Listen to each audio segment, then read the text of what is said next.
स्वागत है आप सभी का हमारे चैनल अननोन टू नोन में। आज हम लोग सीटेट 2019 में जो प्रश्न पत्र आया था उसमें मैथ का सेक्शन आपको सॉल्व कराया जा रहा है, क्योंकि ऐसा देखा गया है कि टेट सीटेट के एग्जाम में क्वेश्चंस रिपीट बहुत होते हैं। वो टेट हो सीटेट हो या कोई भी हो, उसमें क्वेश्चंस रिपीट होते रहते हैं। और जब आप इसको प्रीवियस ईयर के पेपर्स देखेंगे, उन्हें सॉल्व करेंगे तो देखेंगे बहुत सारे क्वेश्चन ऐसे होते हैं जो हर वर्ष पूछे जाते हैं या उस पैटर्न के क्वेश्चंस कंटिन्यूस हर ईयर्स पूछे जाते हैं। जैसे कि लास्ट ईयर जो आई थिंक पेपर हुआ था सीटेट का, उसमें तो एक ईयर का पूरा वही आ गया था। लास्ट ईयर प्रीवियस ईयर किसी सन का पूरा पेपर ही दे दिया था, और वो हर पार्ट में, नॉट ओनली मैथ, केवल मैथ में ही नहीं बल्कि पूरा का पूरा सेट ही वैसे ही प्रिंट कर दिया गया था। और खैर वो तो अलग बात है, कभी ऐसा हो गया, बट क्वेश्चन रिपीट बहुत होते हैं। तो आइए, एग्जाम्स देखना आपको पता है कि बहुत पास हैं आपके, आपकी प्रिपरेशन अच्छी चल रही होगी। फिर भी मैं चाहता हूँ कि आप हमारा वीडियो देखें, और मैथ के सेक्शन में बच्चों को ज़्यादा प्रॉब्लम होती है, तो उस प्रॉब्लम को दूर करने के लिए आपके लिए हमारे चैनल पर इसके वीडियो उपलब्ध हैं, उन्हें देखें। तो आइए देखते हैं इसमें क्वेश्चन जो है पहला, भिन्नों को अवरोही क्रम में लिखना है। ठीक है, ऐसा एक क्वेश्चन दिया हुआ है टेट जुलाई 2019 का है ये पेपर सेट, और इसमें जो क्वेश्चन दिया गया है आपका, ये पूछा गया है 44/39। फर्स्ट क्वेश्चन है 44/49, 33/38, 22/25 और 24/29। ठीक है, ये क्वेश्चन दिया गया है और इसमें बोला गया है कि इनको अवरोही क्रम मीन्स डिसेंडिंग ऑर्डर या डिक्रीजिंग ऑर्डर में लिखना है आपको। तो इसमें क्या करते हैं हम कि एक तो ये होता है तरीका इसका कि आप देख लें, जैसे इन न्यूमरेटर और डिनोमिनेटर अंश और हर में यहाँ पर 5 का डिफरेंस है, यहाँ पर 5 का और यहाँ पर 5 का। केवल ऐसा ये एक फ्रैक्शन है जिसमें 5 का डिफरेंस नहीं है। अगर इसमें 5 का इसमें भी डिफरेंस होता तो आप आसानी से पता कर लेते। वैसे ये देखिए कि जब डिफरेंस इक्वल होता है तो जो जिस फ्रैक्शन के न्यूमरेटर और डिनोमिनेटर ग्रेटर होते हैं, लार्जर होते हैं, वो फ्रैक्शन ग्रेटर होता है, और जिसके न्यूमरेटर और डिनोमिनेटर स्मॉलर होते हैं वो फ्रैक्शन स्मॉलर होता है। तो अगर इस तरह से देखें तो इन तीन में ये और ये छोटा होगा, ये सबसे स्मॉलर होगा, उसके बाद ये होगा, इसके बाद ये होगा। अब आते हैं यहां पर, इसमें 3 का डिफरेंस है। ठीक, तो इसमें 3 का डिफरेंस है, तो ये इस तरह से तो नहीं किया जा सकता है कि चेक कर लें कि इसमें 5 का डिफरेंस है तो छोटा होगा या बड़ा होगा। तो इसके लिए क्या करेंगे, एक तो इसके कई मेथड होते हैं। एक तो जो सब प्रॉपर मेथड होता है कि इसको डिवाइड करें, डेसिमल में वैल्यूज आएंगी, कंपेरिजन कर लेंगे कौन छोटा कौन बड़ा है, उसको फिर जो भी ऑर्डर बोला गया उसमें अरेंज कर लेंगे। बट यहाँ पर ऐसा कुछ नहीं है, तो देखते हैं। और इसमें एक ये मेथड होता है कि आप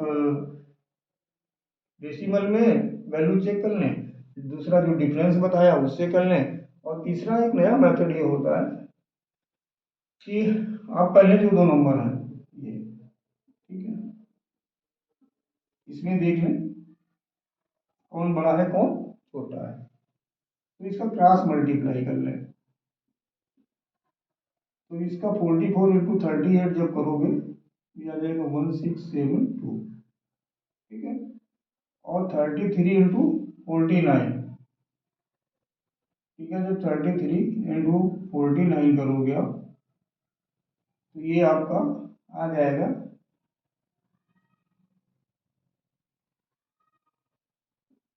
1617, ठीक है। ये आ गया। तो इन दोनों में आप कंपेरिजन कर लें, ये 1672 है, ये 1617 है, तो आपको पता चल गया ये नंबर बड़ा हो गया इससे, क्योंकि आपको डिसेंडिंग ऑर्डर में लिखना है और वही क्रम में लिखना है, तो सबसे पहले आपको सबसे बड़ा नंबर लिखना है। अब यहाँ पर आ गए, अब इन दोनों को कर लें, ये छोटा हो गया, अब इनको चेक कर लें, ये आप हटा सकते हैं। तो 33 × 25 मल्टीप्लाई करें, ये आ जाएगा 825, और 38 × 22 करें, ये आ जाएगा आपका 836। तो अब इसमें कौन ग्रेटर हो गया, इसमें ये ग्रेटर हो गया, ठीक है। ये हो गया आपका फर्स्ट नंबर का, और ये 3 के हिसाब से ये सेकेंड नंबर का, ये थर्ड नंबर का। अब हमें इससे भी चेक कर लें, तो अब इसका मल्टीप्लाई करें, तो इसका जब आप मल्टीप्लाई करोगे 638 आएगा, और इसका जब करोगे तो 600 आएगा। मतलब क्या हुआ कि ये जो नंबर है सेकेंड, इससे भी ग्रेटर है। तो सीधी सी बात, ये फर्स्ट पर हो गया, ये सेकेंड पर हो गया, ठीक। ये फर्स्ट पर और ये सेकेंड पर आपका नंबर आ गया। तो पहला नंबर जो डिसेंडिंग ऑर्डर लिखना है 44/49, और सेकेंड नंबर पर ये आ जाएगा।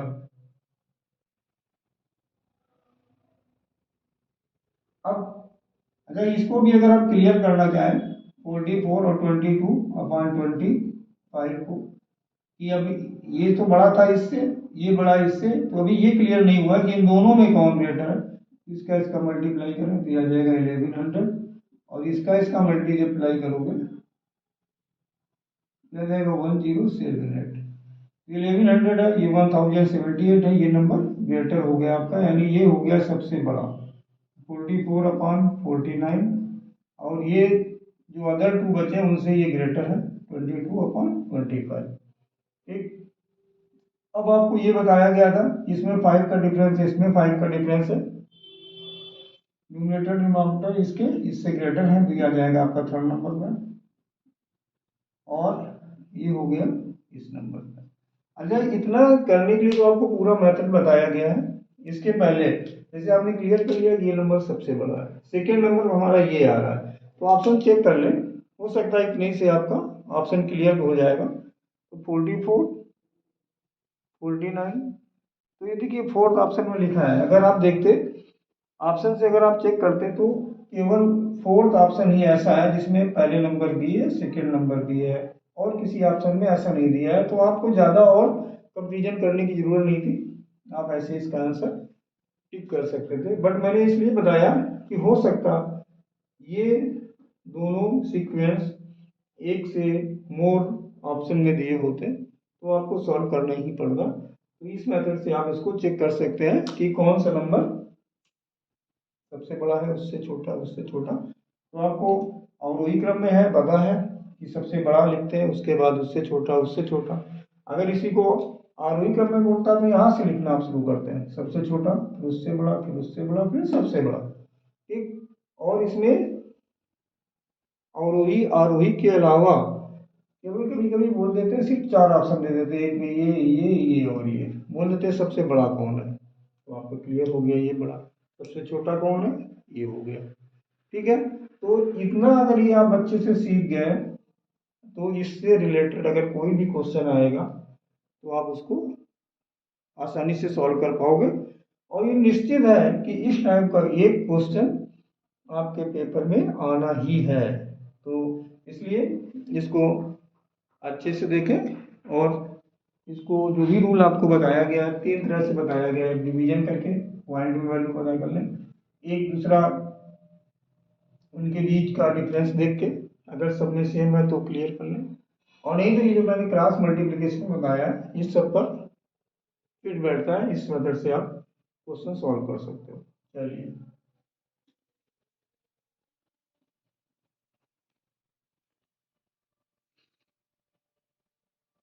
आइए देखते हैं अब दूसरा क्वेश्चन।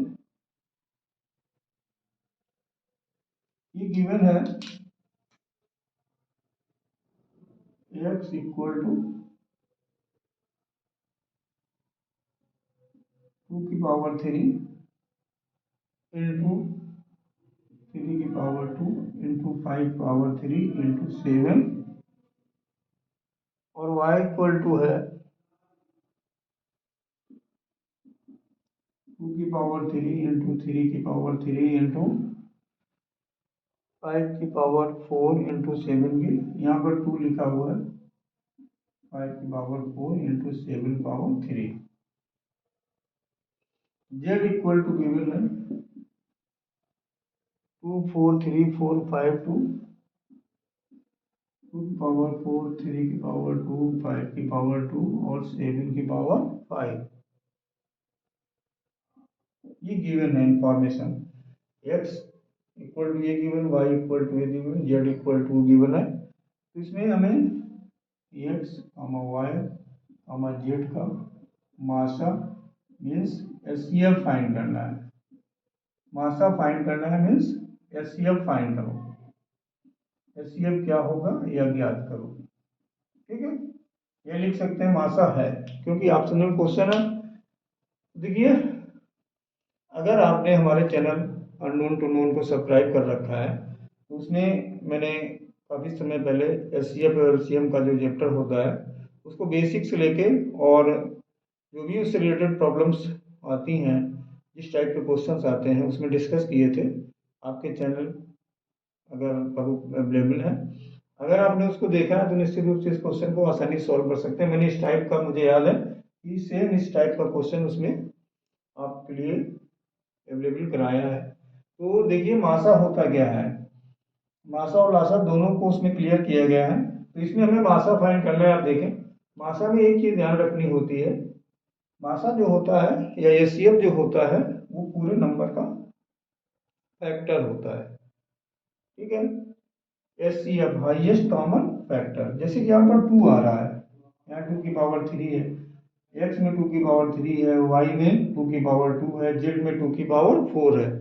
तो common factor, highest common factor मतलब ये होता है कि वैसे अगर देख लो 2 की पावर 4 इसमें सबसे हाईएस्ट पावर है, लेकिन 2 की पावर 4 क्या सब में कॉमन है? नहीं है। सबसे कॉमन क्या होता है? जो सबसे स्मॉलर नंबर होता है। तो यहाँ पर 2 की पावर 2, 2 की पावर 3, 2 की पावर 4, तो हमारा कॉमन क्या आ जाएगा? 2 की पावर 2। एक 2 का ये ले लिया, इससे ये हो गया आपका। अब हम इस पे आ जाते हैं, यहाँ देख रहे हम, सेम इसमें भी है। इसमें कॉमन क्या है? 3 की पावर 2। और इसमें आ जाए 5 वाले में, तो इसमें कॉमन क्या है? 5 की पावर 2। अब हम 7 में देखते हैं, तो ये 3 ये 5, यहाँ कुछ नहीं हुआ, तो स्मॉलर पावर ये हो गया। तो ये हमारा तो आपका एचसीएफ हो गया। ठीक है, अब इसको आप ऑप्शन में चेक कर लें और देख लें, आपको पता चल जाएगा कि हमारा क्या ऑप्शन। अच्छा, अब इसमें ऑप्शन ऐसे भी दिया नहीं है, तो इसमें देखना कि जिनकी पावर सेम होती है, जैसे इसकी 2 है, इसकी 2 है, इसकी 2 है, तो आप क्या कर सकते हैं, मैंने बताया है, इनको बेस का मल्टीप्लाई करके पावर वही बनाए रखेंगे। 2 3 5, 2 3 जा 6, 5 जा 30, 30 की पावर 2। क्यों? क्योंकि इन सब में पावर 2 थी। जब सब नंबर में पावर सेम होती है तो बेस का मल्टीप्लाई करते हैं, पावर जो यूज है वो एक बार लगा देते हैं। अब 7 में 2 नहीं है तो इसको ऐसे लिख देंगे, तो ये हमारा क्या हो गया? एचसीएफ। यही इस क्वेश्चन का राइट आंसर होगा। ठीक है, अगर इसमें तो देखिए कि एचसीएफ पूछा गया है, मान लीजिए क्वेश्चन सेम था या इसी टाइप का और भी कुछ हो सकता है, उसका एलसीएम फाइंड करने को बोल दिया जाए, तो इसी देखिए इसी क्वेश्चन के जरिए देख लेते हैं उसको। अगर आ गया, मान लीजिए एचसीएफ पूछा गया है, एलसीएम पूछ सकते हैं, कुछ भी पूछ सकते हैं। तो एचसीएफ और एलसीएम में दोनों में डिफरेंस क्या है समझ लीजिए। एचसीएफ में अभी आपने जो मिनिमम पावर थी, जो सबने कॉमन था, वो नंबर ले लिया था, वो एचसीएफ हो जाता। एलसीएम में क्या होता है? जो मैक्सिमम पावर होता है वो लेते हैं। तो यहाँ पर क्या हो गया? मैक्सिमम है 2 की पावर 4, यहाँ पर 3 की पावर 4, और यहाँ पर 5 की पावर 4, यहाँ पर 7 की पावर 5। तो ये हमारा हो गया एलसीएम या लासा। ये क्या है आपका? मासा और ये क्या हो गया लासा। मासाला क्या मतलब महत्तम समापवर्तक लघुत्तम समापवर्तक। ठीक। अब इसको अगर इस फॉर्म में लिखें, क्यों, ये जो नंबर है इनके बेस तो डिफरेंस है बट पावर सेम है, तो इनको भी आप उसी सीक्वेंस में अगर लिखना चाहें तो ये भी हो जाएगा 30⁴ इंटू 7⁵ ये हो गया एलसीएम अगर फाइंड कर रहा तो हमारे इस क्वेश्चन का ये आंसर हो जाता। आई थिंक समझ में आ रहा होगा। अगर आपको ये वीडियो अच्छा लग रहा है, आपके मतलब का लग रहा है, इस वीडियो को लाइक करें और हमारे चैनल अननोन टू नोन को अगर अभी तक सब्सक्राइब नहीं किया है तो उसे सब्सक्राइब करें। चलिए देखते हैं नेक्स्ट क्वेश्चन।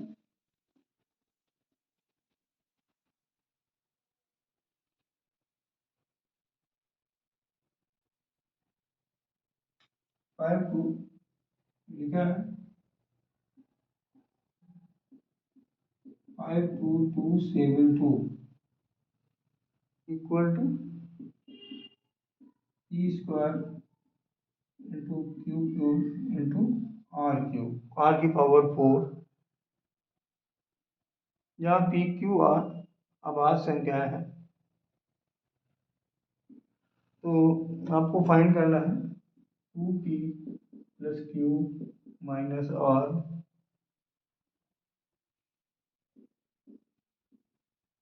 का मान है यहाँ पर पी क्यू आर अभाज्य संख्याएं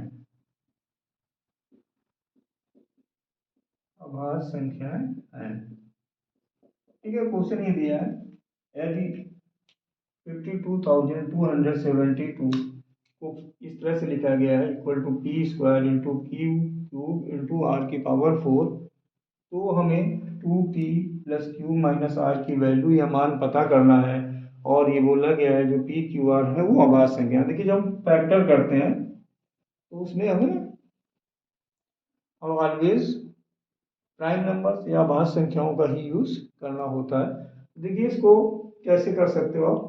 सबसे पहले हम इसके फैक्टर कर लें डिवीजन मेथड से। तो 52272 ये इवन नंबर है, पता होगा आपको। इवन नंबर 2 से डिविजिबल होता है। और मैंने जब हमारा नंबर सिस्टम का मैंने वीडियो हमारे चैनल पर अवेलेबल कराया है आपके लिए, तो उसमें prime number, even number, odd number, natural number, whole number, जितने टाइप के भी नंबर होते हैं उनके बारे में डिटेल से बताया गया है। अगर अभी किसी को आपको अभाज्य संख्या, सम संख्या, विषम संख्या, प्राइम नंबर जो भी इंग्लिश में इनको बोलते हैं, अगर प्रॉब्लम है तो उस वीडियो को, नंबर सिस्टम वीडियो को अवश्य देखें, जिससे कि सारी चीज़ें आपको क्लियर हो जाएंगी। अब इसको देखते हैं, डिवाइड करते हैं। 2 से डिवाइड किया, ये आ गया। अभी भी ये हमारा प्राइम नंबर है, तो अभी हम क्या करेंगे, ये आ गया, ये आ गया। ठीक है, अब ये हमारा ऑड नंबर आ गया।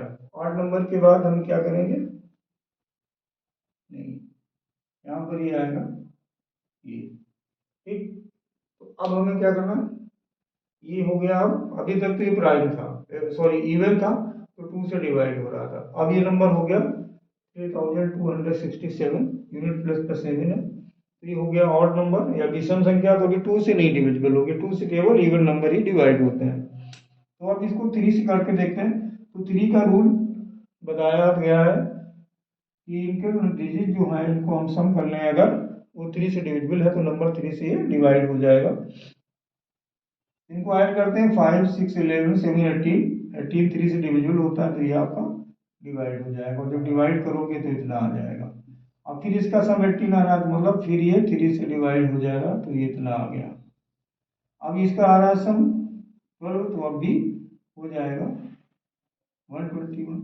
अब ये 11 से डिवाइड होगा और किसी से नहीं होता है, क्योंकि ये 121 11 का स्क्वायर होता है। तो ये इसके फैक्टर हो गए। तो जब हम इसको फॉर्म में लिखेंगे तो क्या हो जाएगा, 2 की पावर 4 इंटू 3 की पावर 3 इंटू 11 की पावर 2, ये आ गया आपका। ठीक है, देखिए अब क्या आप देख पा रहे हो, ये जो नंबर है बेस में सारे प्राइम नंबर या अभाज्य संख्याएं ही हैं। अब इनकी हमें जो वैल्यू फाइंड करनी है उसको हम लिख लेते हैं, है ना, P square equal to 11 square, तो पी आ गया 11, cube cube equal to 3 cube, cube हो गया 3, आर 4 इक्वल टू दिया है 2 4, आर हो गया 2। इस तरह से पावर के अकॉर्डिंग, जैसे कि इसमें हमारा ये 2 बार आया है तो ये इसकी वैल्यू हो गई, इसमें 3 पावर है तो 3 आ गया, ये इसकी हो गई, इसमें 4 पावर है तो ये 4 हो गया। ऐसे इसको हमें कंपेरिजन करना था। तो अब इसको देखते हैं, अब हमें जो वैल्यू फाइंड करनी है 2p plus cube minus are, तो 2 इंटू पी कितना है 11 प्लस क्यू कितना आया है 3 माइनस आर 2, ये हो गया 22 प्लस 3 माइनस 2 इक्वल टू 23 आ जाएगा। बस आपको क्या करना था, जो ये नंबर गिवन था इसके प्राइम फैक्टराइजेशन करना था। इसके बाद हमको इससे जो पावर में लिखने के बाद जो ये वैल्यू दी है P square Q cube R 4, तो उसी के पावर में जो मैच कर रहा है, जैसे पी स्क्वायर 11 स्क्वायर तो पी हो गया 11, क्यूब क्यूब 3 क्यूब, क्यूब हो गया 3, आर पावर 4 इक्वल टू 2 की पावर 4, तो आर आ गया 2। इसके बाद ये आपको फाइंड करना है 2p plus Q minus R, उसमें वैल्यू पुट कर दी, कोई मुश्किल नहीं है, बस ये फैक्टराइजेशन सभी को आता है और उसको आप वैल्यू पुट कर लें। बस एक चीज ध्यान रखनी है, पावर से, क्योंकि ऐसे p2 है, ऐसे तो बोला नहीं गया कि सीक्वेंस में नंबर जो आ रहे हैं, जो p की पावर है 2, तो जो भी फैक्टर में जिसकी पावर 2 आई है वो p की वैल्यू होगी, क्यू की पावर 3, तो जिस नंबर की पावर 3 आ रही है वो क्यू की वैल्यू हो गई। ऐसे आप इसको करेंगे। अब देखते हैं नेक्स्ट क्वेश्चन नंबर 4।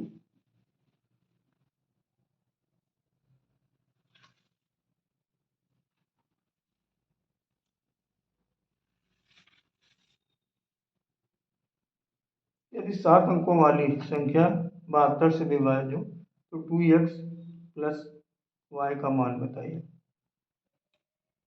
ये बोला गया क्वेश्चन में दिया गया 134 x 58 y, कितने डिजिट हो गए 1 2 3 4 5 6 7, 7 डिजिट का नंबर है या 7 अंकों की संख्या है। तो अब ये बोला गया है इसको 72 से ये डिवाइड है या विभाज्य है, ये बोला गया ये जो नंबर है ये 72 से पूर्णतः विभाजित हो रहा है, तो हमें 2x प्लस वाई का मान पता करना है या 2x प्लस वाई की वैल्यू फाइंड करनी है। ठीक है, तो इसके लिए हमें, जब तक हमें x और y की वैल्यू नहीं पता होगी तब तक हम इसको नहीं फाइंड कर सकते हैं। तो इसमें हम देखते हैं x और y की प्लस पे क्या आ सकता है। तो सबसे पहले ये हमें चेक करना होता है, जिससे 72 बोला गया है, हो सकता है 88 बोल देता या कोई और नंबर बोल देता। तो इसके लिए आपको टेस्ट ऑफ डिविजिबिलिटी या विभाज्यता के नियम सीखना पड़ेगा। जब तक आप उसके बारे में नहीं अध्ययन करोगे तब तक ये क्वेश्चन आपके लिए मुश्किल है कर पाना। और इससे रिलेटेड जो टेस्ट ऑफ डिविजिबिलिटी है नंबर सिस्टम में, स्टार्टिंग में ही वीडियो पड़ा हुआ है हमारे चैनल अननोन टू नोन पर, उसको देखें। अगर अभी तक आपने नहीं देखा है तो उसको जरूर देखें एक बार। तो इसमें तो मैं जैसे कि 72 का है तो मैं इससे रिलेटेड जो चीज़ है वो आपको अभी क्लियर करा देता हूँ, बट सारी चीज़ें क्लियर करने के लिए वो वीडियो आपको जरूर देखना पड़ेगा। नंबर सिस्टम फर्स्ट वीडियो है, हमारे चैनल अननोन टू नोन पे अवेलेबल है। तो जितने डिविजिबिलिटी के रूल आपकी बुक्स में होते हैं उसमें वो तो बताए गए हैं, इसके अलावा जो अदर कुछ नंबर्स होते हैं उनके डिविजिबिलिटी टेस्ट भी उस वीडियो में आपको मिल जाएंगे, एक बार उसको अवश्य देखें। अब चलिए देखते हैं यहाँ पर 72 जो होता है हमारा 8 और 9 का मल्टीपल होता है। ठीक है, तो जो नंबर 8 और 9 दोनों से डिविजिबल होगा वो 72 से भी डिवाइड हो जाएगा। तो अब हमें इसके रूल आने चाहिए, जैसे 8 से कौन से नंबर डिवाइड होते हैं। तो मैंने बोला था आपको कि जिन नंबर के लास्ट 3 डिजिट ऐसे वंस टेंस हंड्रेड या इकाई दहाई सैकड़ा से बनने वाली संख्या अगर 8 से डिवाइड होती है तो वो पूरी संख्या आपकी 8 से डिवाइड हो जाएगी, फिर उसमें डिजिट क्या है जितने भी हों। तो अगर यहाँ पर हम जैसे ये तो हमें 2 पता है, तो जब इसको हम पता करेंगे 8 से 58 को डिवाइड करेंगे 7 बार जाएगा और रिमाइंडर हमारा बचेगा, शेष बचेगा 2। तो हम 2 के बाद देखते हैं यहाँ पर कौन सा ऐसा नंबर लिख दें जिससे फिर वो 8 से डिवाइड हो जाए। तो जैसे कि अब ये और ध्यान रखना है 8 हमारा जो है इवन नंबर है या सम संख्या है, तो सम संख्या से या इवन नंबर से सम संख्या ही डिवाइड होती है। तो 2 के बाद जैसे 0 रखें 28 के टेबल में नहीं आता है, 2 रखें 22 भी नहीं आता, तो आप अगर 4 रख दो यहाँ पर तो 8 3 जा 24 हो जाएगा। अब मीन्स y की जगह पर अगर हम यहाँ 4 पुट कर दें तो ये 584 हो गया। अब ये नंबर हमारा 8 से पूरा पूरा डिविजिबल हो जाएगा, मतलब ये हुआ कि हमारी y की वैल्यू आ गई 4। क्लियर हो गया होगा। अब हमें देखना है x की प्लेस पर क्या है, तो ये यहाँ पे x की प्लेस पर कुछ भी आए अब वो नंबर हमारा 8 से डिवाइड तो हो ही जाएगा। अब हमें चेक करना है 9 का, तो 9 का रूल क्या होता है कि सारे डिजिट जितने भी डिजिट गिवन हैं उनका सम कर ले, जोड़ ले, और अगर ये जोड़ या योग या सम 9 से डिविजिबल है तो फिर पूरा नंबर 9 से डिवाइड हो जाए। चलिए देखते हैं 1 3 4 4 8 5 13 8 21 और 4 25। 25 9 के टेबल से नहीं डिवाइड होता है, तो हमें देखना पड़ता है 25 के जस्ट बाद ऐसा कौन सा नंबर है जो 9 से डिविजिबल है। तो 25 के बाद जो हम देखते हैं 27 या 27 9 से पूरा पूरा डिवाइड हो जाता है।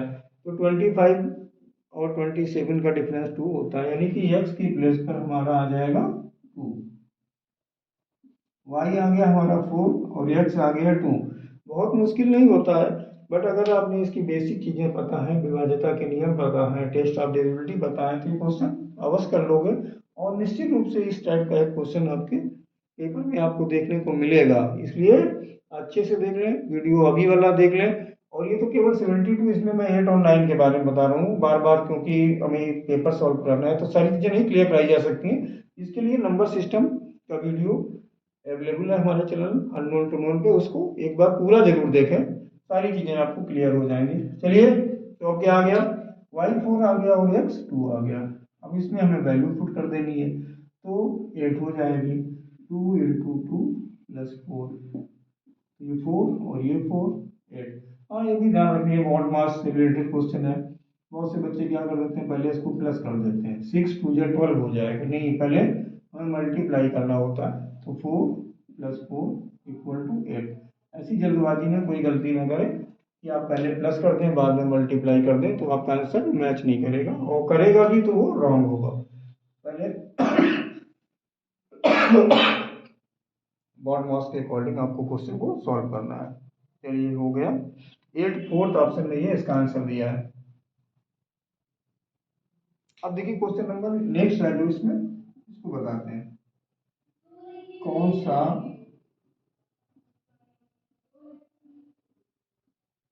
पाइथागोरस ट्रिक नहीं है।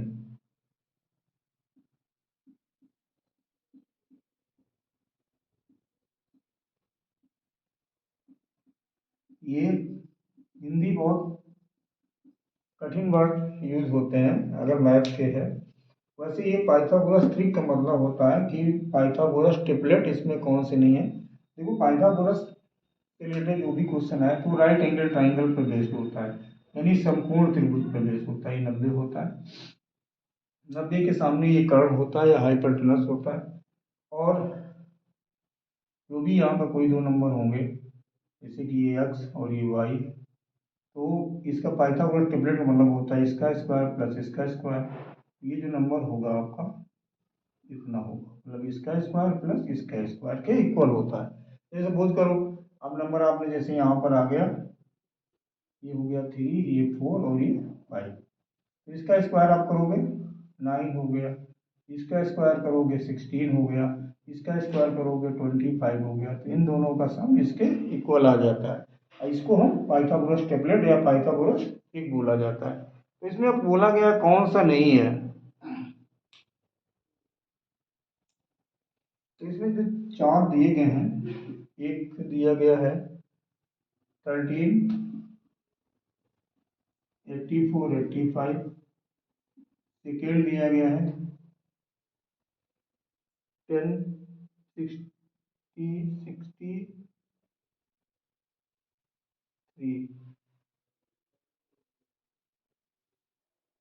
यहाँ पर दूसरा दिया गया 7, 24, 25, एक दिया गया,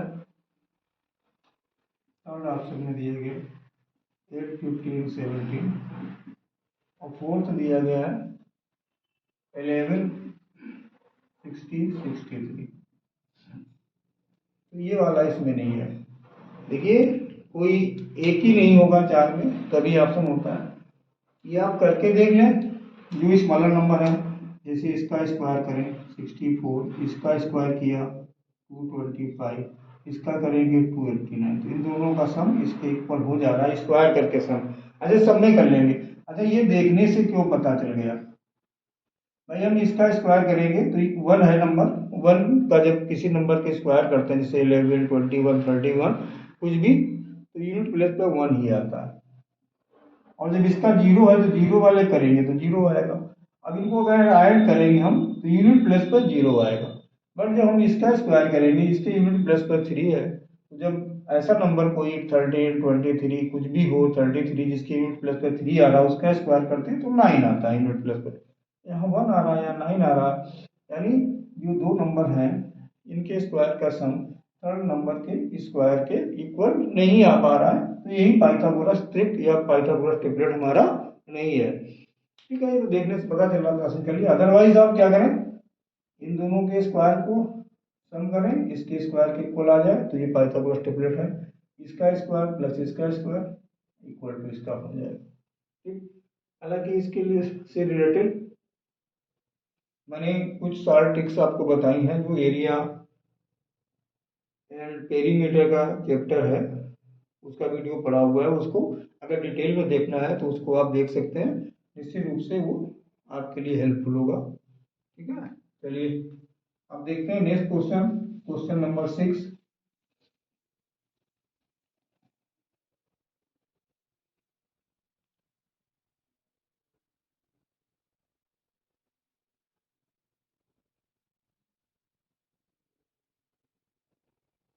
उस कोण की माप जिसके संपूरक कोण की माप उसके पूरक कोण माप के 4 गुने के बराबर है, तो निम्न में से क्या होगा। तो देखिए ऐसे कर सकते हैं, संपूरक और पूरक इनको पहले आप देख लें।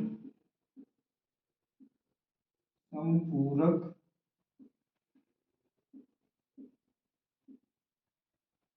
और पूरक,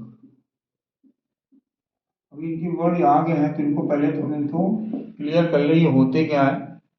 संपूरक और पूरक कोण, जब दो कोणों का योग यानी एक एक्स और एक वाई, इनका सम अगर 180 है, दो एंगल कोई अगर है, एक मान लिया एक्स है और दूसरा वाई है, उनका सम अगर 180 डिग्री है, तो वो जो कोण होते हैं संपूरक कोण, या इनको सप्लीमेंट्री एंगल बोला जाता है। और अगर दो एंगल कोई दिए हैं, इनका एक्स और वाई अगर ले रहे हैं, इनका सम अगर 90 है, तो वो पूरक कोण या कॉम्प्लीमेंट्री एंगल बोले जाते हैं। अब ये बोला गया है, अब सपोज करो एक एंगल अगर एक्स है आपका, ठीक है, तो दूसरा क्या हो जाएगा, X equal to 180 minus Y. यार जैसे कि अपने दो एंगल हैं, एक्स वाई ले लिया तो भी आपकी इक्वेशन बन जाएगी, और एक्स वाई अगर नहीं लिया, एक्स ले लिया तो भी दूसरा एंगल आ जाएगा। तो इसी तरह से अब ये जैसे बोला गया इस क्वेश्चन में, जो क्वेश्चन आप देखते हैं, क्वेश्चन ये है उस कोण की माप, उस कोण की माप जिसका संपूरक कोण, जिसका संपूरक कोण उसके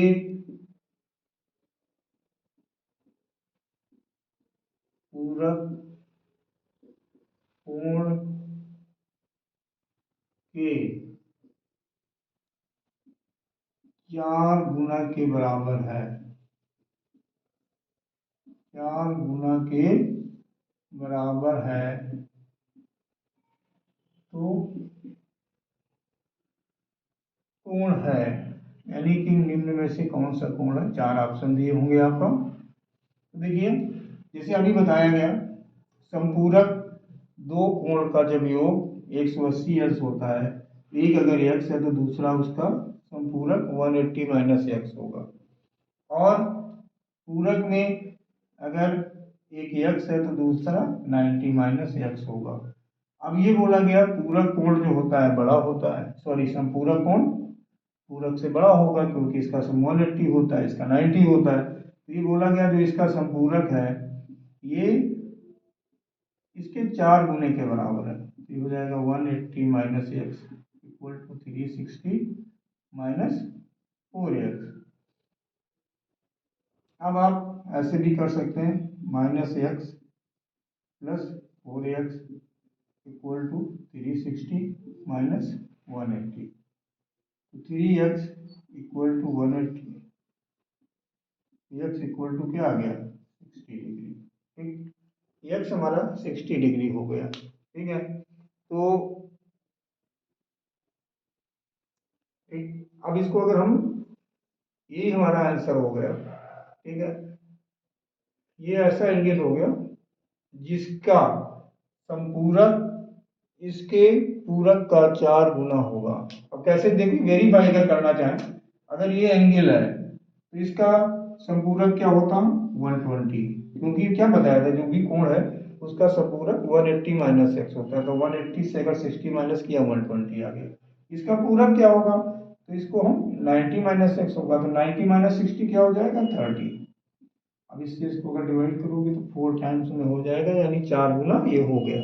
इससे हमारा आंसर भी वेरीफाई हो गया। पूरक और संपूरक से रिलेटेड जब भी क्वेश्चन आए तो आपको ध्यान रखना है, संपूरक कोण जब दो कोण का योग या टू एंगल का सम 180 होता है तो उस एक दूसरे के संपूरक होते हैं, और जब उनका सम अगर 90 है तो एक दूसरे के पूरक होते हैं। ठीक है, तो इसको इस तरह से सॉल्व कर सकते हैं आप, इंपॉर्टेंट क्वेश्चन है। चलिए देखिएगा नेक्स्ट क्वेश्चन।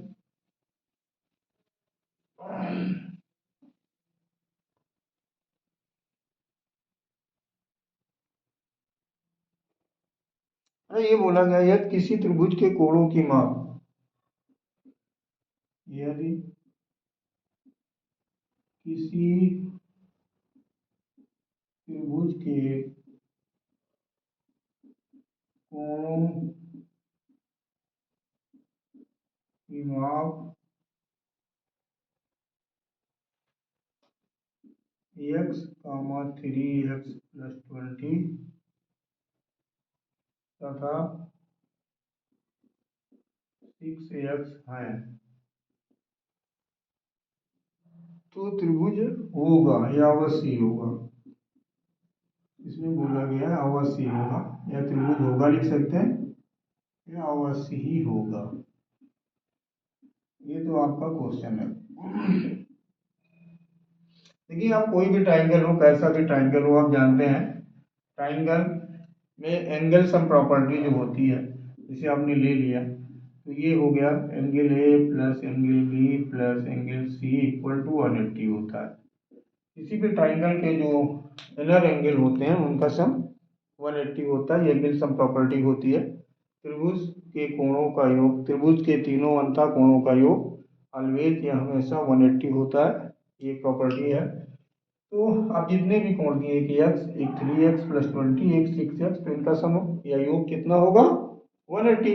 इसको आसानी से आप सॉल्व कर सकते हो, x plus 3x plus 20 plus 6x equal to 180। तो हमें x पहले प्लस करने, ये हो जाएगा 10x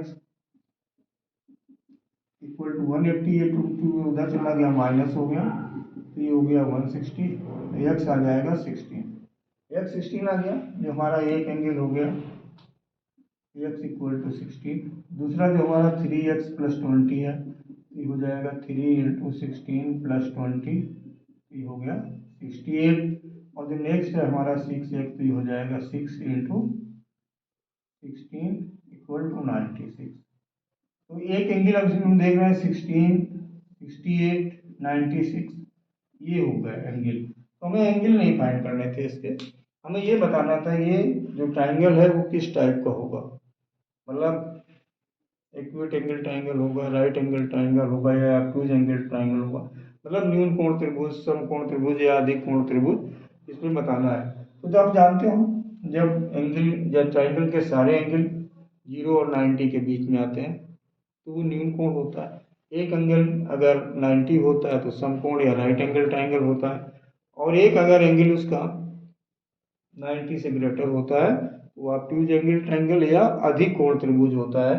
इसमें ऑप्शन देख लें, सेकेंड ऑप्शन में दिया है अधिक कोण त्रिभुज। कैसे आपने चेक किया, ये जो तीनों एंगल आए हैं आपके 16, 60 और 96, ये जो आप देख रहे हो 90 से ग्रेटर है, और 90 से ग्रेटर अगर एंगल है तो वो आपका अधिक कोण त्रिभुज होता है। हाँ ये ध्यान रखें 90 से ग्रेटर एक ही एंगल होगा क्योंकि उनका सम 180 होता है। हाँ 3 न्यून कोण या एक्यूट एंगल हो सकते हैं, एक 90 हो सकता है, एक 90 से ग्रेटर हो सकता है। और अगर इक्विट एंगल वो बोला जाए, क्या नाम, इक्विलेटरल ट्राइंगल, तो उसके सारे एंगल 60 60 60 होते हैं। ये ध्यान रखिएगा सारे एंगल इक्वल होते हैं। इक्विलेटर या समबाहु त्रिभुज जब होता है तो सारे एंगल 60 होते हैं, ये भी ध्यान रखने की बात है। चलिए आई थिंक अगर आप इसको वीडियो देख रहे हैं तो ये निश्चित रूप से अच्छा लग रहा होगा क्योंकि आपके लिए बहुत हेल्पफुल है। और वीडियो देखें और सीटेट अच्छे मार्क्स से क्वालिफाई करें, एडवांस में आपको बधाई है। अभी देखते हैं त्रिभुज दो हैं, C equal to F, A C equal to D F, B C equal to E T, और ए बी इतना दिया है, डी इतना दिया है, तो एक्स का मान बताना है। टू ट्राइंगल है, एक दिया है A B C triangle, A B C, और दूसरा है ऐसे करके D E F, D E F. इसमें गिवन है B C equal to E F, ये इक्वल है, ठीक है, ये गिवन है B C equal to E F, और angle C equal to angle F, यानी ये C equal to F, angle C equal to angle F. इसके बाद दिया है A C equal to D F, ये और ये दिया है। देखिएगा तो ये कॉन्ग्रुएंट ट्राइंगल होगा या दोनों सर्वांगसम त्रिभुज होगा। ये वाली साइड इसके इक्वल है, ये वाली साइड इसके इक्वल है, ये वाला एंगल इसके इक्वल है। साइड एंगल साइड यानी S A S, side angle side से ये जो दोनों ट्राइंगल है वो कैसे हो गए, सर्वांगसम हो गए या कॉन्ग्रुएंट हो गए। जब कॉन्ग्रुएंट हो जाते हैं तो CP/CT एक टर्म से होता है शॉर्ट में, corresponding part of congruent triangles are equal. पहले अगर ये आपके त्रिभुज अगर सर्वांगसम हो गया तो जो भी उनकी साइड्स हैं सामने सामने, जैसे ये वाली साइड जो बची है इसके इक्वल हो जाएगी, ये वाला जो एंगल है वो इसके इक्वल हो जाएगा, और ये वाला जो एंगल है वो इसके इक्वल हो जाएगा। ये प्रॉपर्टी होती है सर्वांगसम या कॉन्ग्रुएंट ट्रायंगल की। ट्रायंगल आपका कॉन्ग्रुएंट हो गया है, ठीक है, इसको आप ऐसे लिखते हैं triangle A B C congruent triangle D E F, ठीक है। अब इसकी प्रॉपर्टी पता चल गई है, कॉन्ग्रुएंट है तो उनके करेस्पॉन्डिंग पार्ट जो भी है, साइड है तो साइड इक्वल होगा, एंगल है तो एंगल इक्वल होगा। अब इसमें ये दिया है कि A B equal to 2x, A B दिया गया है 2x माइनस 1, और डी दिया है 5x माइनस 4, ठीक है। अब कॉन्ग्रुएंट कर लिया तो हमने अभी बता कर दिया था कि A B equal to D by CP/CT corresponding part of congruent triangle, ठीक है। तो अब वैल्यू पुट कर दें यहाँ पर 2x माइनस 1 इक्वल टू क्या हो जाएगा 5x minus 4, minus 1 plus 4, minus 1 इधर रखा, माइनस 4 इधर ले आया, प्लस 4, 5x 2x उधर ले गए माइनस, तो 3 इक्वल टू 3x, तो x हमारा क्या आ जाएगा 1, तो x की वैल्यू क्या आ गई हमारी 1। ठीक है, ऑप्शन 2 में गिवन है। अच्छा मैं ये और बताना चाहूँगा कि बहुत से लोग जब इसको वीडियो देखें हैं वो सोचते हैं ये मेरे मतलब का नहीं है। आजकल आई थिंक आप लोग कॉम्पिटिटिव एग्जाम अटेंड करते रहते हो, तो आपको बेहतर पता होना चाहिए कि कोई भी एग्जाम हो उसमें जो अभी तक अर्थमेटिक आता था, या एसएससी का हो, ट्रिपल एससी का, यूपी ट्रिपल एससी का हो, सी सेट का हो, है ना, कोई भी एग्जाम हो, लेखपाल का हो, आपका ये तो टेट सी टेट का हो, तो उसमें सारे में जो हमारा ज्योमेट्री का पार्ट भी आने लगा है। तो ये जरूरी नहीं कि हम सी टेट या टेट पढ़ें तभी इसको देखें, ये आजकल सारी एग्जाम्स में इस टाइप का ज्योमेट्री के क्वेश्चन में पूछे जाते हैं, तो सभी लोग इसको देख सकते हैं। ठीक है, चलिए आइए अब देखते हैं।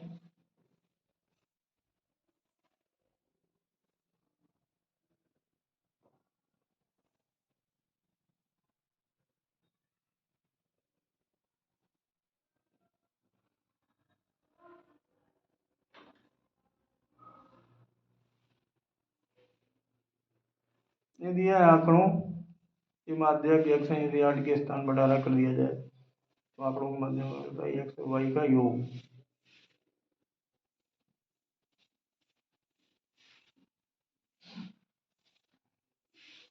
देखो ये लिखा है क्वेश्चन, नंबर बहुत सारे लिखे हैं, देखिएगा ध्यान से, जो भी 9 या 10 नंबर हो। 13 है, 8 15 14, 8 15 14, 17 9, 14 16 13, 17 14 15 16 15 14, इतने सारे नंबर लिखे हुए हैं। 2 2 4 2 6 2 8 2 10 12 15, 1 2 3 4 5 6 7 8 9 10 11 12 13 14 15, सारे नंबर्स लिखे। चेक करना जरूरी होता है, अगर एक नंबर भी मिस हो गया तो जब आप इसको कैलकुलेट करोगे तो प्रॉब्लम आएगी। अब इसमें बोला गया इनका माध्यक x है, यदि 8 के स्थान पर 18 कर दिया जाए तो y हो जाता है, x y का वैल्यू फाइंड करना है।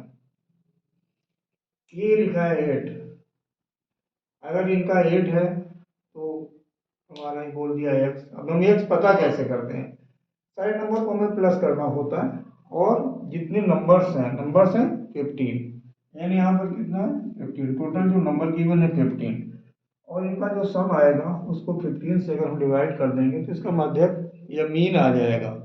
माध्यक समांतर माध्य या मीन बोलते हैं, या इसको हम एवरेज भी बोल सकते हैं, औसत। इस क्वेश्चन में औसत और मीन एक ही चीज है, आप इसको किसी माध्यम से आप कर सकते हैं।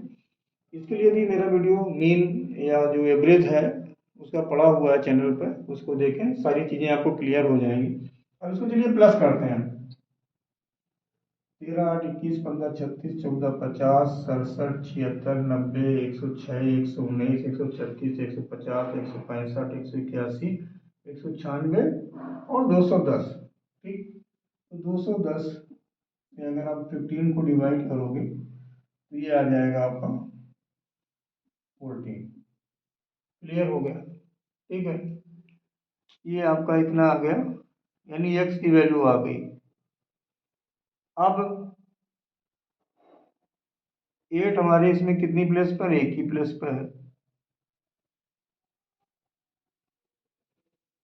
ठीक, अब इसमें 8 एक ही आ गया है।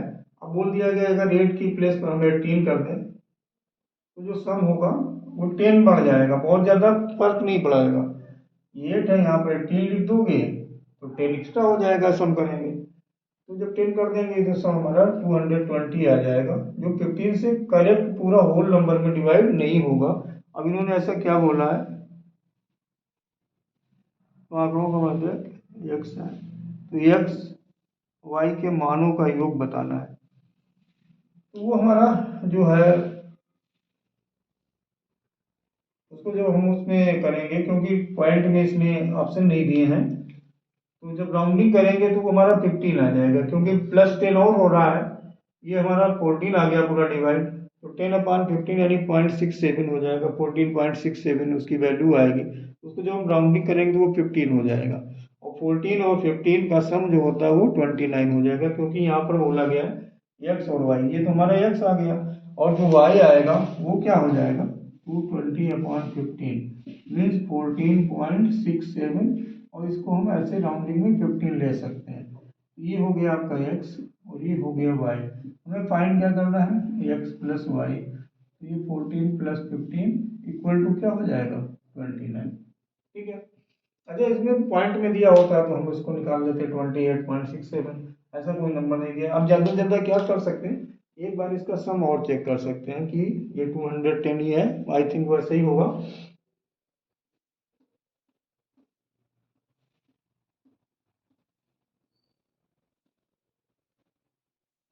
करेक्ट है, कोई इसमें प्रॉब्लम नहीं है, 210 ही हो रहा है, और उसको जब आपने डिवाइड किया 15 आ गया। 8 के प्लेस पर 18 लिख देंगे, नंबर हमारे 15 ही रहेंगे, 8 हट गया 18 आ गया, तो यहाँ पर जब वो लगा देंगे 10 बढ़ जाएगा, बार बार आपको प्लस करने की जरूरत नहीं है, जो आपका पहले से 210 आया उसमें 10 और ऐड कर दिए, 220 हो जाएगा। दोनों की वैल्यू पता कर लिए, आ गया। और चाहे तो आप ऐसे कर लेते, जब हमें डिवाइड करके प्लस करना है तो हम इनको 210 और 200 जो 20 इसको प्लस करके एक ही बार डिवाइड कर देते हैं। ठीक है, तो ये आपका आ जाता है 28.67, और इसको डायरेक्ट आप राउंडिंग में 29 लिख सकते थे। क्लियर हो गया वो। ठीक है।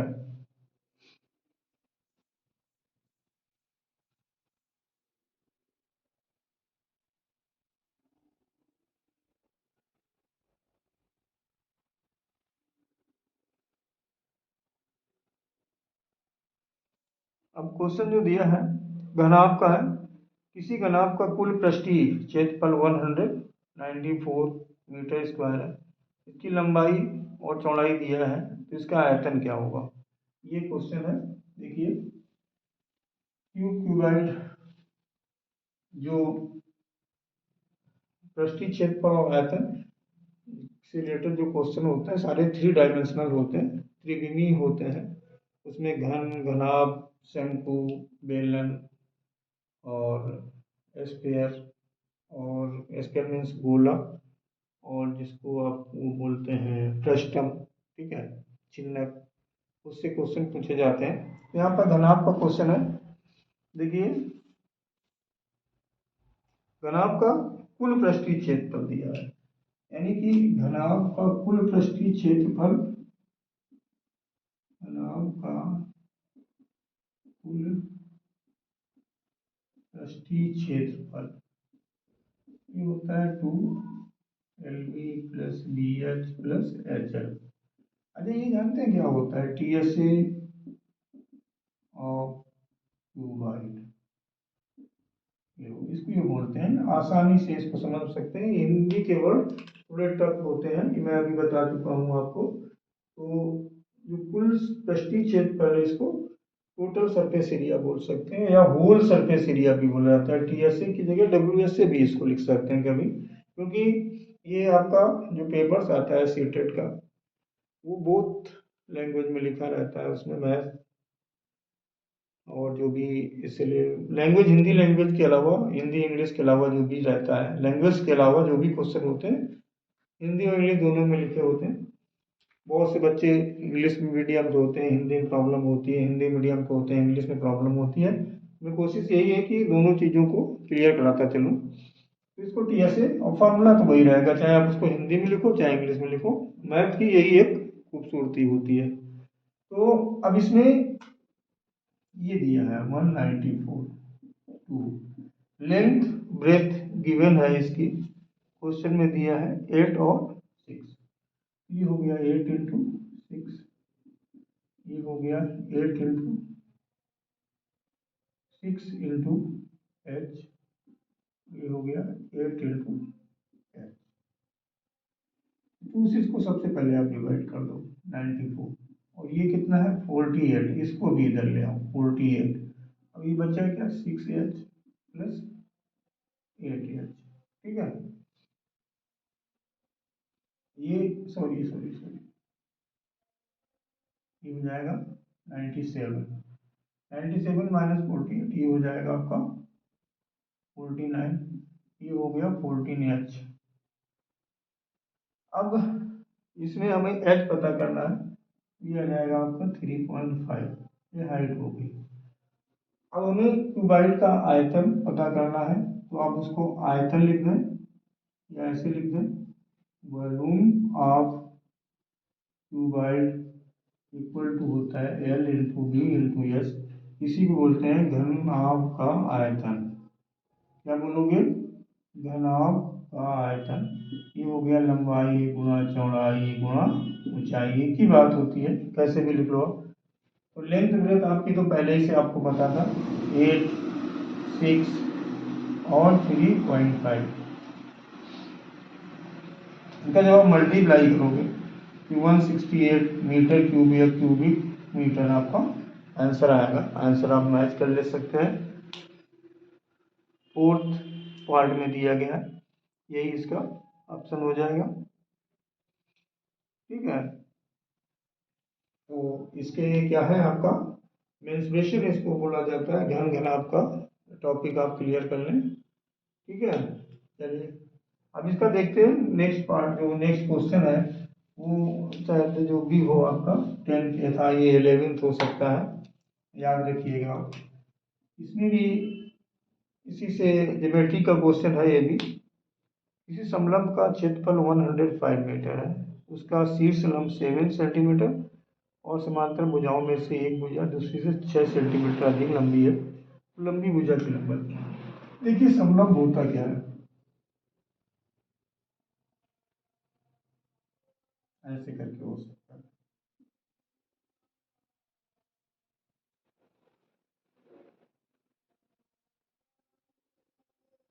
ये लिखा है बी सी डी, इसमें क्या होता है, एक पॉइंट ये पैरेलल होता है, और शीर्ष लंब जैसे कि ये आपने डाल दिया, ये 7 सेंटीमीटर दिया है, एक भुजा ये एक्स है, ये इससे 6 मीटर अधिक है, और इसका एरिया दिया हुआ है 105, एरिया दिया हुआ है 105 मीटर स्क्वायर या सेंटीमीटर स्क्वायर, कुछ भी हम लिख सकते हैं, मीटर तो यूनिट हो गई। तो उसकी बड़ी भुजा का माप या मेजरमेंट फाइंड करनी है। तो ये जो समलंब होता है, ठीक है, इसको समलंब, समलंब जो है ये, इसको ट्रेपेजियम भी बोला जाता है। ठीक है, ट्रेपेजियम बोलते हैं, और इसका जो क्षेत्रफल होता है, क्षेत्रफल यानी कि एरिया जो होता है वो होता है half sum of parallel side, यानी कि समांतर भुजाओं का योग, समांतर भुजाओं का योग इनटू हाइट या ऊंचाई, आप सम ऑफ, इसका ये दिया है 105 इक्वल टू हाफ समांतर भुजाएं x और x प्लस 6, और ये दिया है 7। सबसे पहले आप इसको आप डिवाइड कर सकते हो, क्योंकि ये ब्रैकेट के बाहर है, यानी कि मल्टीप्लाई में यहाँ पर इक्वल है, कोई नंबर नहीं है, और इसका तो डिवाइड हो गया 15 इंटू 30 आ गया 2 जब किया, और ये जब आपने ऐड किया 2x प्लस 6 हो गया, इसको इधर लाए 24 हो गया, 2x हो गया, x आपका 12 आ गया, x की वैल्यू x आई, तो x हमने लेट क्या किया था, जो हमारी छोटी भुजा या शार्टर साइड है। अब जो लॉन्गर साइड या बड़ी भुजा है तो वो है आपकी x प्लस 6, तो ये हो जाएगा 12 प्लस 6 इक्वल टू 18 सेंटीमीटर। आसान सा क्वेश्चन होता है, बस इसकी हमें बेसिक चीजें पता होनी चाहिए कि समलंब होता क्या है। तो समलंब का क्षेत्रफल होता है 1/2 समांतर भुजाओं का योग, एरिया ऑफ ट्रेपेजियम होता है half sum of parallel side into height. ये फार्मूला अगर आपको पता है तो इस टाइप का क्वेश्चन आप आसानी से सॉल्व कर लोगे। चलिए,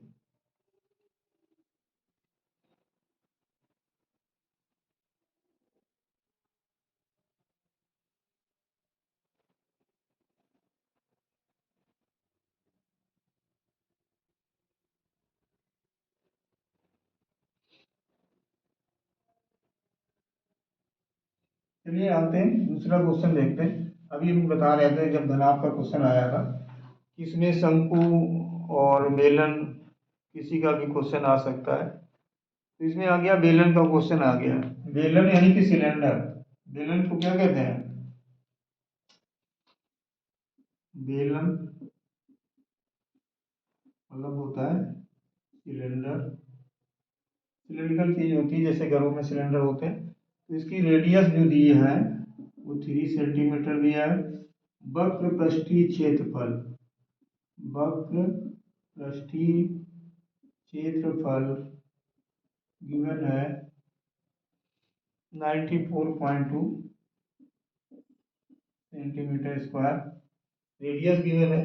वक्र पृष्ठीय क्षेत्रफल मतलब वक्र मतलब कर्व, पृष्ठीय मतलब सरफेस, क्षेत्रफल माने एरिया, मतलब सी एस से आप सिलेंडर का फॉर्मूला आपको लगाना है इसमें।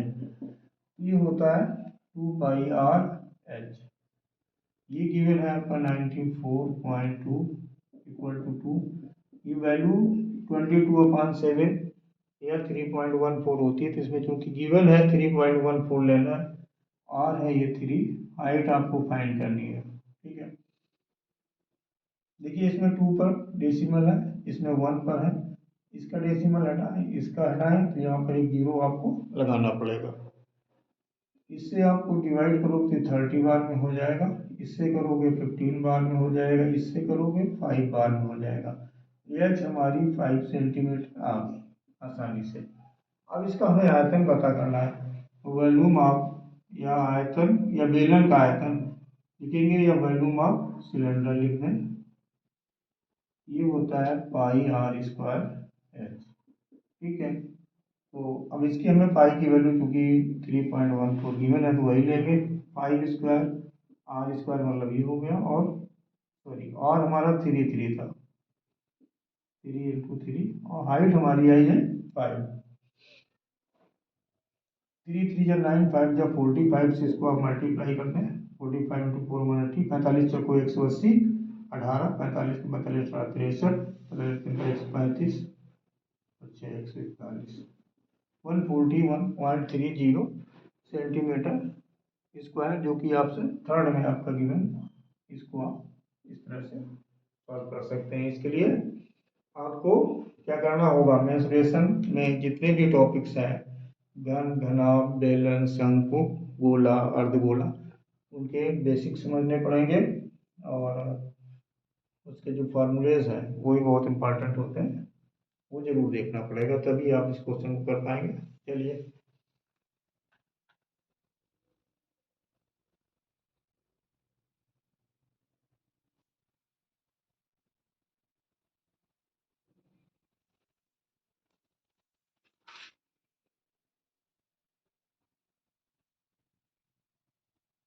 चलिए देखते हैं और कोई क्वेश्चन जो इसमें आया होगा।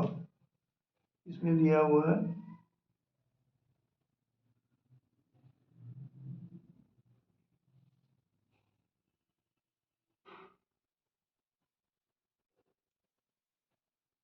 ये क्वेश्चन ये है,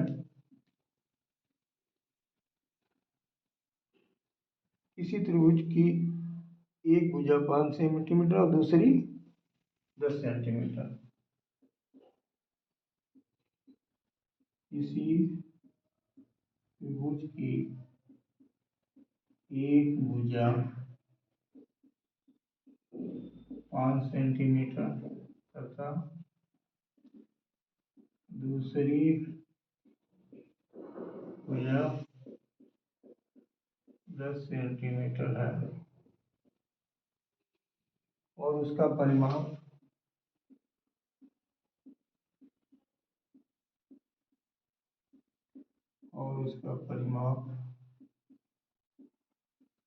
p सेंटीमीटर या p है,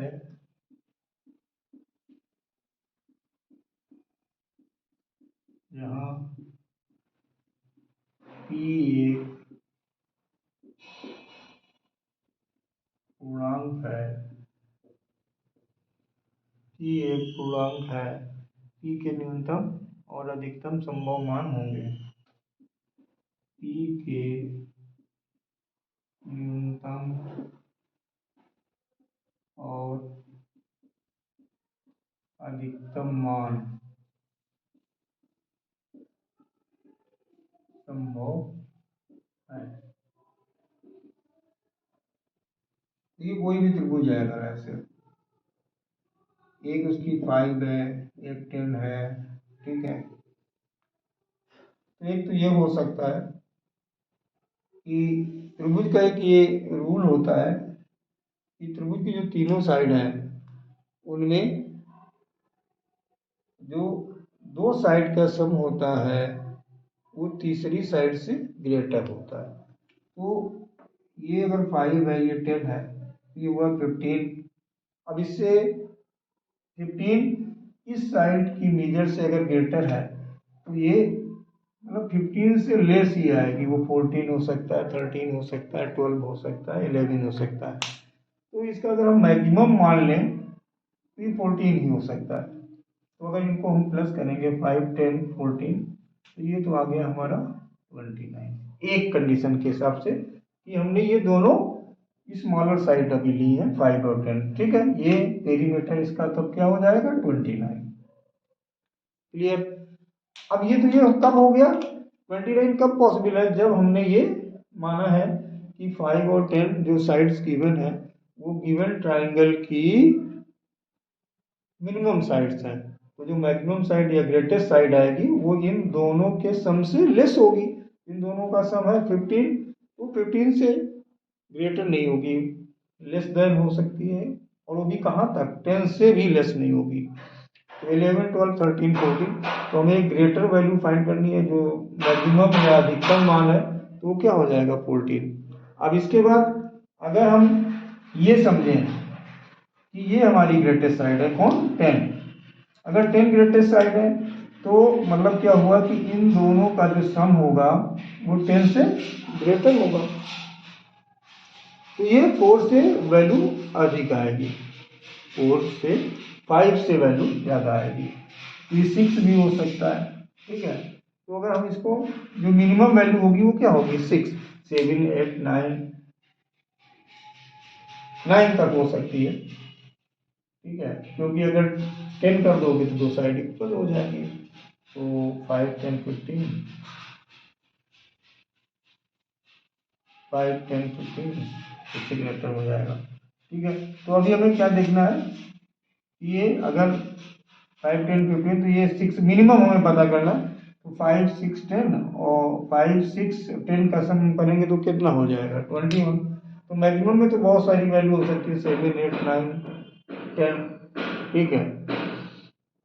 10 तक नहीं, क्योंकि 10, 5, 15 और 10 तो वो फिर मैच नहीं करेगा। मिनिमम आपकी हो गई 6, ठीक है। वो 14 तक रहेगा और 6 रहेगी, मैक्सिमम 14 और मिनिमम 6, ठीक है। तो अब इसमें हम जब इसका पेरीमीटर फाइंड करेंगे तो ये कितना हो जाएगा 21। तो एक 21 एक 29, तो ये ऑप्शन आपके 4 में गिवन है। तो ये सीटेट 2019 का मैथ्स का आपको पेपर सॉल्व कराया गया है। वो भी विशेष तौर पर ऐसे सारे क्वेश्चन कराए गए हैं जो बार बार एग्जाम्स में रिपीट होते रहते हैं। वीडियो को पूरा देखें और अगर अच्छा लग रहा है तो उसे लाइक करें, और अभी तक अगर चैनल हमारे अननोन टू नोन को सब्सक्राइब नहीं किया है तो सब्सक्राइब करें। Thank you.